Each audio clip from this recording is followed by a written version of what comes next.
Hi guys, तो आज हम साइकोलॉजी पढ़ेंगे जो कि हमारे सभी एग्ज़ाम्स में बहुत ही ज़्यादा हमारी हेल्प करेगी। तो चलिए पढ़ते हैं। साइकोलॉजी में शताब्दियों पूर्व मनोविज्ञान को दर्शन शास्त्र की एक शाखा के रूप में माना जाता था। मनोविज्ञान को स्वतंत्र विषय बनाने के लिए इसे परिभाषित करना प्रारंभ किया गया। साइकोलॉजी शब्द की उत्पत्ति गैरेट के अनुसार ग्रीक भाषा के दो शब्दों से साइकी प्लस लोगोस से मिलकर हुई। साइकी का अर्थ है जिसमें आत्मा और लोगोस का अर्थ है अध्ययन करना। आत्मा शब्द को आधार मानकर 16वीं शताब्दी में सर्वप्रथम प्लेटो, अरस्तु और डेकार्टे के द्वारा मनोविज्ञान को आत्मा का विज्ञान माना। 16वीं शताब्दी में सबसे पहले प्लेटो, अरस्तु और डेकार्टे के द्वारा मनोविज्ञान को आत्मा का विज्ञान माना। साइकी का अर्थ है आत्मा और लोगोस का अर्थ है अध्ययन करना। आत्मा शब्द की स्पष्ट व्याख्या नहीं होने के कारण 16वीं शताब्दी के अंत में ये परिभाषा कैसी हो गई, अमान्य हो गई। फिर आई 17वीं शताब्दी। 17वीं शताब्दी में इटली के मनोवैज्ञानिक पोम्पोनोज़ी ने और उनके सहयोगियों ने थासर्ड रीड ने मनोवैज्ञानिक को मन या मस्तिष्क का विज्ञान माना। बाद में यह परिभाषा भी अमान्य और अपूर्ण हो गई क्योंकि इसका अर्थ भी स्पष्ट नहीं हो पाया, इसलिए। फिर आई 19वीं शताब्दी। 19वीं शताब्दी में विलियम जेम्स और जेम्स टिचनर वाइव्स आदि के द्वारा मनोविज्ञान को चेतना का विज्ञान माना। यह परिभाषा भी अपूर्ण थी, इस कारण ये भी अमान्य हो गई, तो ये भी किसी ने भी नहीं मानी। फिर आया विलियम वुंट ने जर्मनी के लिप्जिंग शहर में कार्ल मार्क्स विद्यालय में 1879 को सर्वप्रथम मनोवैज्ञानिक प्रयोगशाला खोली और भारत में ये 1915 में कलकत्ता में सेनगुप्त द्वारा स्थापित प्रथम मनोवैज्ञानिक प्रयोगशाला स्थापित की गई। इसलिए विलियम वुंट को प्रयोगात्मक मनोविज्ञान का जनक माना जाता है। किसे माना जाता है? विलियम वुंट को प्रयोगात्मक मनोविज्ञान का जनक माना जाता है। विलियम मैकडूगल ने अपनी पुस्तक आउटलाइन साइकोलॉजी में चेतना शब्द की निंदा की। विलियम मैकडूगल ने, इनकी पुस्तक है विलियम मैकडूगल की आउटलाइन साइकोलॉजी, इन्होंने चेतना शब्द की निंदा की। फिर आई 16वीं शताब्दी। इसमें मनोविज्ञान को व्यवहार का विज्ञान माना गया। 16वीं शताब्दी में मनोविज्ञान को क्या माना गया? व्यवहार का विज्ञान माना गया और आज तक यही परिभाषा चलती आ रही है। ये मनोविज्ञान क्या है? व्यवहार का ही विज्ञान माना जाता है। व्यवहार का विज्ञान मानने वाले प्रमुख मनोवैज्ञानिक जो थे वो थे वॉटसन, और इनके अलावा जो थे वो थे वुडवर्थ, स्किनर, मैकडूगल और थॉर्नडाइक। अब वॉटसन का कथन क्या था? वॉटसन का कथन ये है कि तुम मुझे एक बालक दो, मैं उसे वो बना दूंगा जो मैं उसे बनाना चाहता हूँ। एक बच्चे को हम कुछ भी बना सकते हैं, मतलब जो हम चाहें हम उसे वो बना सकते हैं। अब वुडवर्थ का कहना है, वुडवर्थ बोलते हैं कि मनोविज्ञान ने सर्वप्रथम अपनी आत्मा का त्याग किया, फिर मन व मस्तिष्क का त्याग किया, फिर उन्होंने अपनी चेतना का त्याग किया। आज वर्तमान में मनोविज्ञान व्यवहार के विधि स्वरूप को स्वीकार करता है। तो ये सही है। सबसे पहले मनोविज्ञान को आत्मा का विज्ञान माना गया, फिर ये भी रद्द कर दी गई परिभाषा कि ये क्या है। फिर मन व मस्तिष्क का त्याग किया गया, फिर ये भी रद्द हो गई। फिर चेतना का त्याग किया गया है, फिर ये भी रद्द हो गई। अब लेकिन क्या है? व्यवहार के विधि स्वरूप को स्वीकार करता है मनोविज्ञान। अब मैकडूगल के अनुसार आते हैं। मैकडूगल के अनुसार मनोविज्ञान व्यवहार व आचरण का विज्ञान है। मैकडूगल बोलते हैं कि मनोविज्ञान व्यवहार और आचरण का मनोविज्ञान है। स्किनर बोलते हैं मनोविज्ञान व्यवहार व अनुभव का विज्ञान है। स्किनर बोलते हैं मनोविज्ञान व्यवहार व अनुभव का विज्ञान है। और मैकडूगल क्या बोलते हैं? व्यवहार व आचरण का विज्ञान। स्किनर बोल देते हैं अनुभव का विज्ञान, और मैकडूगल में डिफरेंट जो होता है वो होता है आचरण, ठीक है, और स्किनर में होता है अनुभव।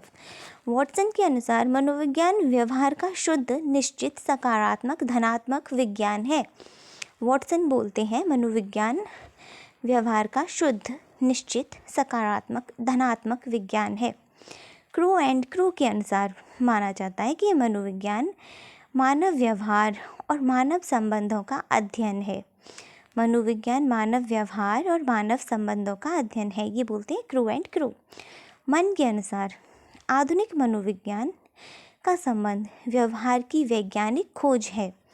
मन के अनुसार आधुनिक मनोविज्ञान का संबंध व्यवहार की मनोविज्ञान खोज है। स्किनर क्या बोलते हैं? शिक्षा मनोविज्ञान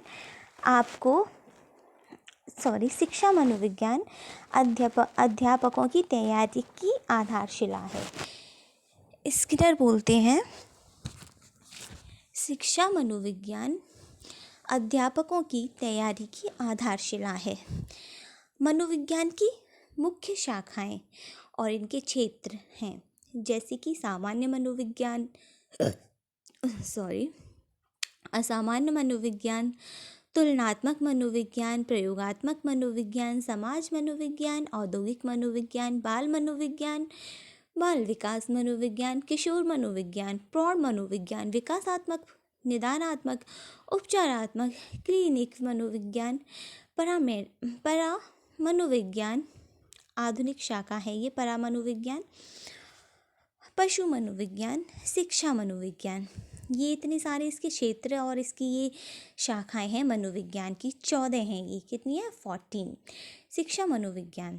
शिक्षा मनोविज्ञान में अब क्या आता है कि मनोविज्ञान का शब्द सर्वप्रथम किसने दिया? रुडोल्फ गोएकल ने दिया। शिक्षा मनोविज्ञान का शब्द सर्वप्रथम किसने दिया? रुडोल्फ गोएकल ने। ठीक है। विलियम जेम्स ने दर्शन शास्त्र से मनोविज्ञान का मुक्त कराया। विलियम जेम्स ने दर्शन शास्त्र से मनोविज्ञान को मुक्त करा दिया, अलग कर दिया। पहले ये एक ही था, दर्शन शास्त्र में ही मनोविज्ञान आता था, लेकिन विलियम जेम्स ने दर्शन शास्त्र से मनोविज्ञान को अलग किया। और अमेरिका में मनोविज्ञान के जनक हैं विलियम जेम्स। मनोविज्ञान की शाखा शिक्षा मनोविज्ञान की उत्पत्ति 1900 ईस्वी में मानी जाती है।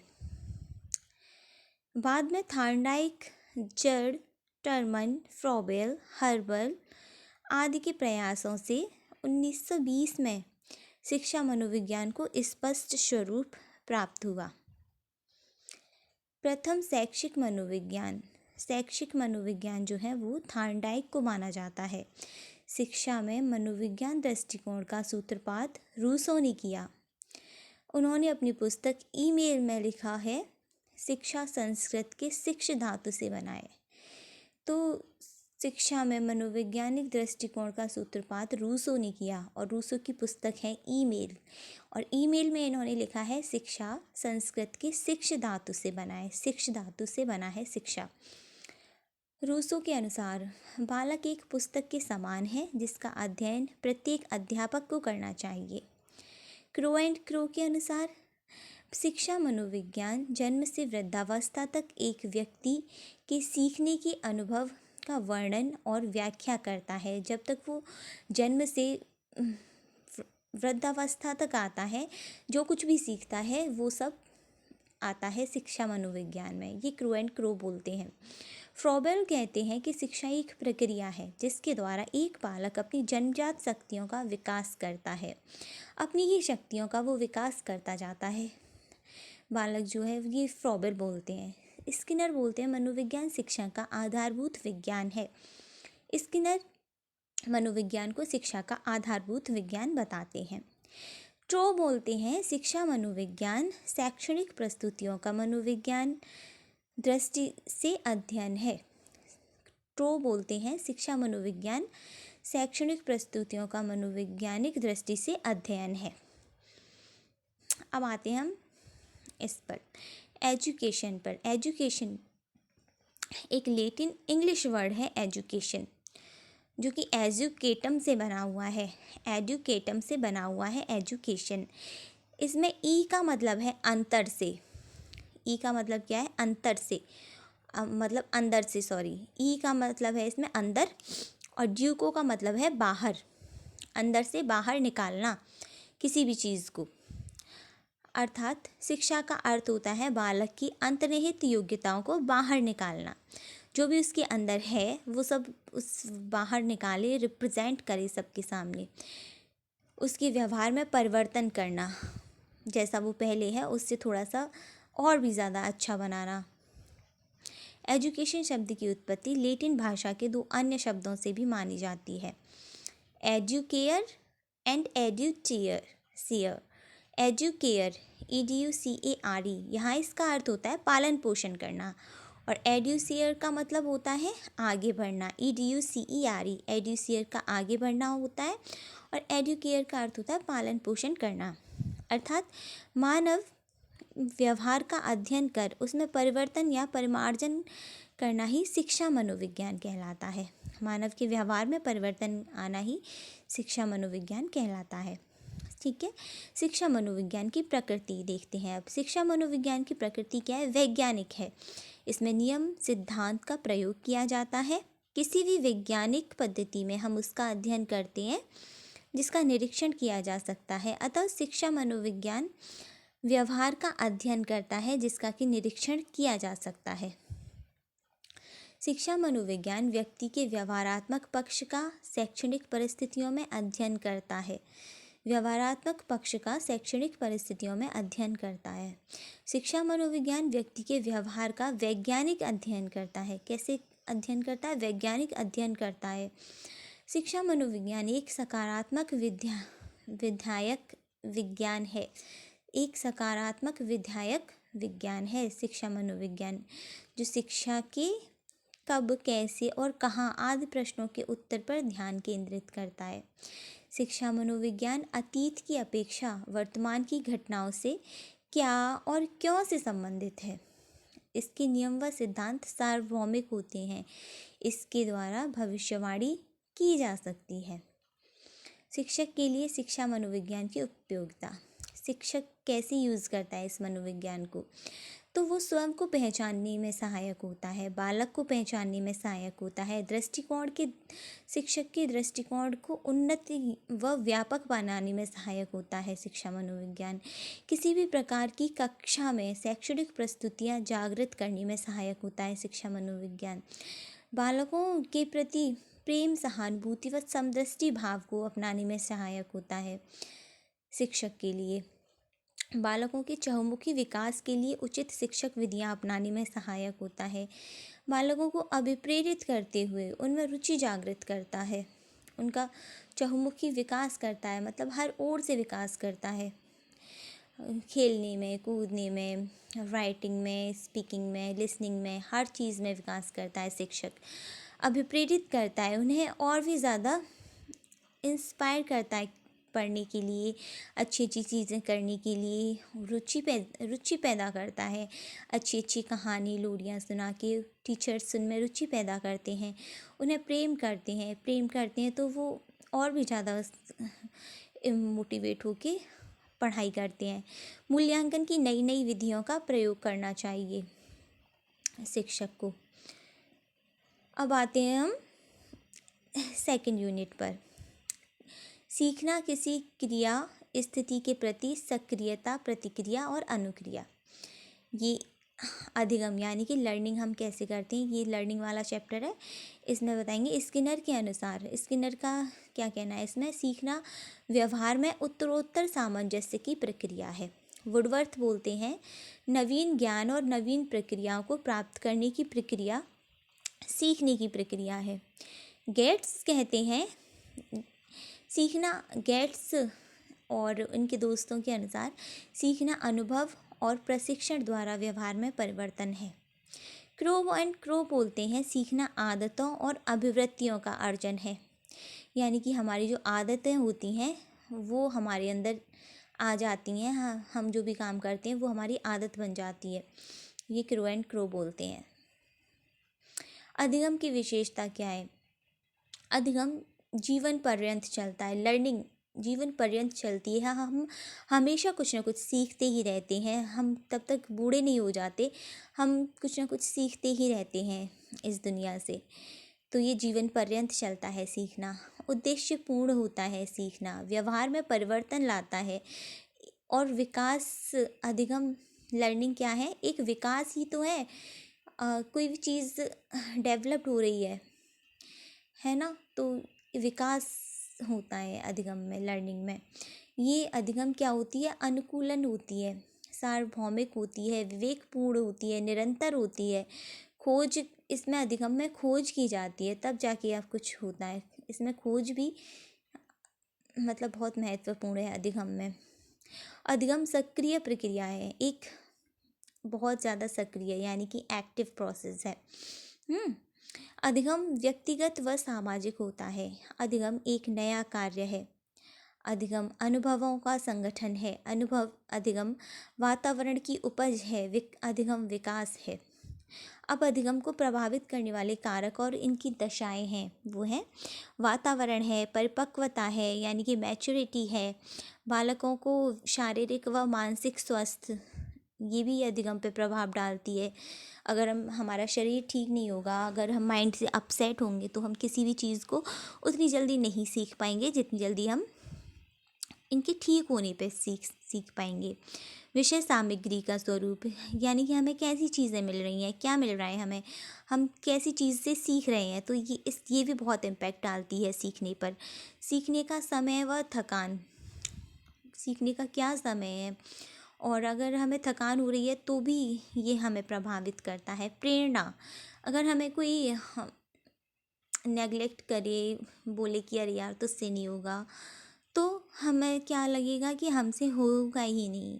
और अगर हमसे कोई कहे कि अरे नहीं तू ही कर सकता है, इस काम को तू ही करेगा, तो हमें लगेगा कि हाँ मैं ही करूँगा, मैं कर सकता हूँ, चाहे वो कितना भी टफ या फिर कैसा भी क्यों ना हो। तो ये भी अधिगम को प्रभावित करते हैं। वातावरण, परिपक्वता, बालकों का शरीर व मानसिक स्वास्थ्य, विषय सामग्री का स्वरूप, सीखने का समय व थकान, प्रेरणा। सीखने की इच्छा, हमारी इच्छा है तो हम जल्दी सीख जाते हैं, नहीं है तो हम नहीं सीख पाते, एक कान से सुनते हैं दूसरे से निकाल देते हैं। और अध्यापक व सिखाने की प्रक्रिया, अध्यापक हमें कैसे सिखा रहे हैं, उनका मन नहीं है फिर भी वो सिखा रहे हैं, तो भी हम इतनी जल्दी नहीं सीख पाएंगे। सीखने की विधि और किस मेथड से वो हमें सिखा रहे हैं, संपूर्ण परिस्थिति, ये सब हमारे सीखने पे इम्पैक्ट डालती हैं बहुत बहुत ज़्यादा।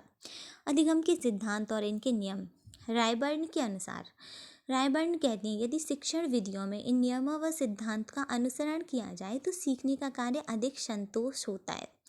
थॉर्नडाइक कहते हैं कि इन्होंने कुल सीखने के 8 नियम दिए, जिनमें 3 प्रमुख और 5 गौड़ या सहायक नियम दिए गए हैं। तो ये नियम है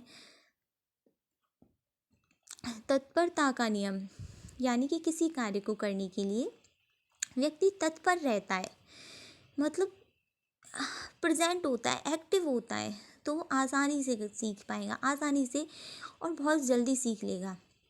ये होता है तत्परता का नियम, यानी कि घोड़े को पानी के तालाब में ले जाया जाए तो जा सकता है, लेकिन पानी पीने के लिए बाध्य नहीं किया जा सकता, क्योंकि घोड़ा पानी पीने के लिए तत्पर नहीं है।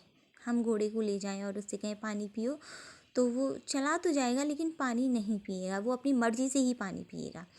अभ्यास का नियम, करत करत अभ्यास तो जड़मति होते सुजान, यानी कि हम अभ्यास करेंगे तो और बहुत अच्छे हो जाएंगे किसी भी चीज़ में। इसमें पहले आता है अभ्यास के नियम है उपयोग का नियम। यदि कोई कार्य पहले किया हुआ है और जब उसको दोबारा किया जाता है तो वो हमारे मस्तिष्क में पुनः आ जाता है, दोबारा से आ जाता है और एकदम स्थायी हो जाता है। हम किसी चीज़ को पहले कर लेते हैं फिर दोबारा से करते हैं तो वो पहले से और भी ज़्यादा अच्छी हो जाती है।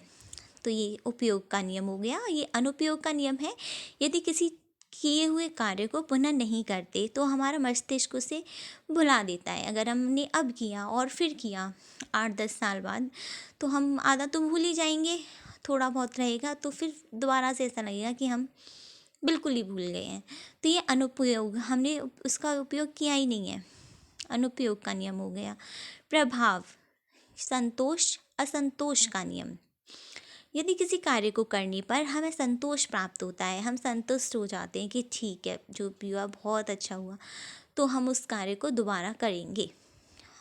और यदि कार्य करने को हम असंतोष हो जाते हैं तो हम उस कार्य को दोबारा नहीं करेंगे। जैसे कि हम पढ़ रहे हैं तो हमारा एग्ज़ाम में नंबर आ गया, अच्छे मार्क्स आ गए, तो हम और भी ज़्यादा पढ़ाई करेंगे, मेंस की भी पढ़ाई करेंगे।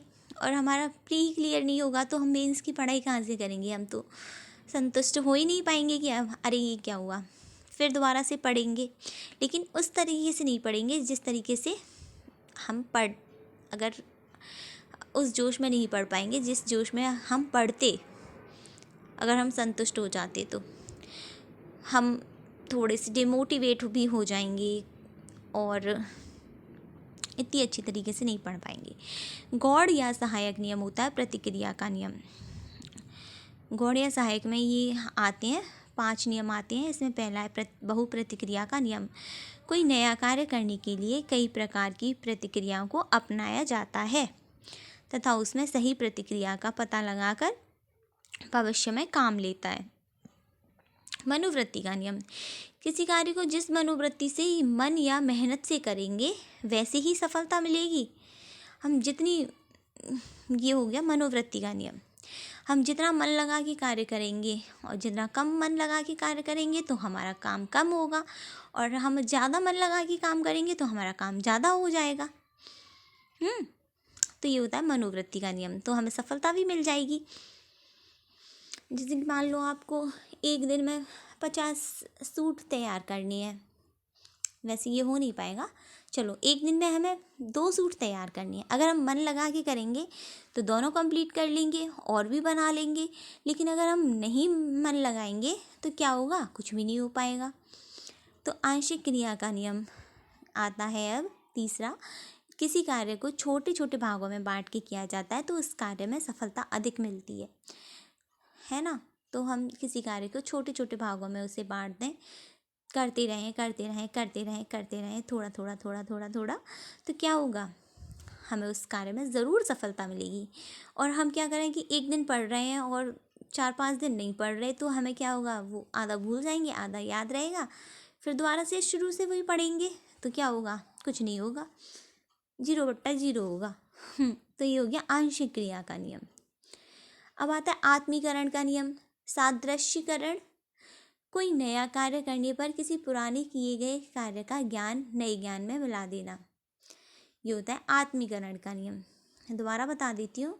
कोई नया कार्य करने पर किसी पुराने किए गए कार्य का ज्ञान हम नए ज्ञान में मिला देते हैं, पुराने ज्ञान को नए ज्ञान में मिला देते हैं, उसे आत्मीकरण का नियम बोलते हैं। संबंधित परिवर्तन का नियम। क्रिया का रूप तो वही रखा जाता है लेकिन परिस्थितियों में परिवर्तन कर दिया जाता है। जैसे कि पावलोव का कुत्ता संबंधित परिवर्तन का नियम में आ जाता है, संबंधित परिवर्तन के नियम में आ जाता है।